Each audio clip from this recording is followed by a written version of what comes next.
Here's a trend going in the wrong direction. New data from the Census Bureau's American Time Use Survey finds we're spending way less time with friends than we used to.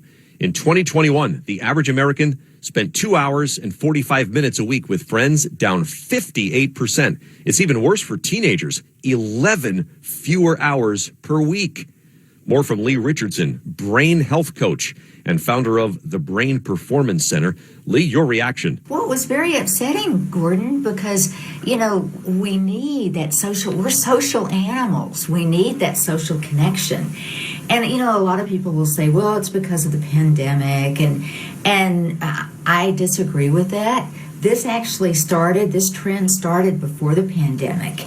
And the Census Bureau saw back in 2014 that the American Time Use Survey showed that it started to go down, that we're spending less time with our friends, and we're not redirecting that time to our family. We're simply spending less time alone. Just looking at our phones, watching social media?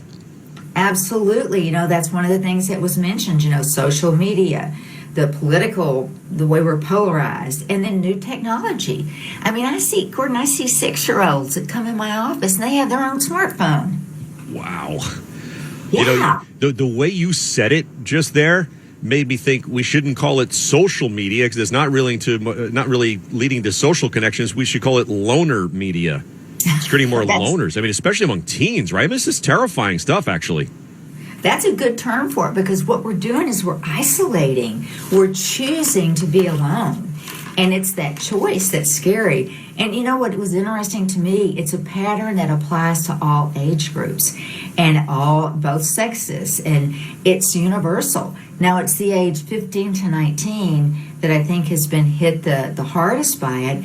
And oh my gosh, that's at the age where you need that sense of community. You need to feel part of something. And the last thing that you need to do is feel all by yourself. Yeah. I'm thinking as a high school soccer coach on the side, I'm looking at the stat that American teenagers spend 11 fewer hours with friends each week. I'm adding that up in my head, going an hour and a half soccer practice on Tuesday, hour and a half on Thursday, 3 hours with friends out on a Friday night, and then 3 hours of dedicated soccer time on a Sunday for a game. Like that's a big chunk. That is a big chunk. It's a huge chunk of time. How do we reverse that, Leigh? Because a lot of damage has been done here, it seems.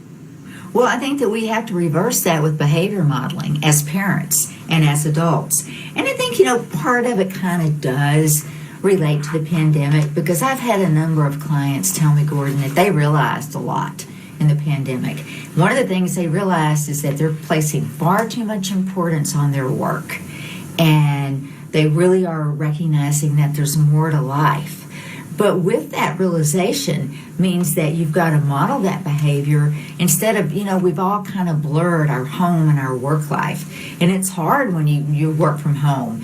What used to be your home and your sanctuary, now it's your restaurant, it's your gym, it's your exercise place. And I think that we've kind of lost our definition. And as parents, instead of saying, well, welcome to the real world, kids, we have to challenge that.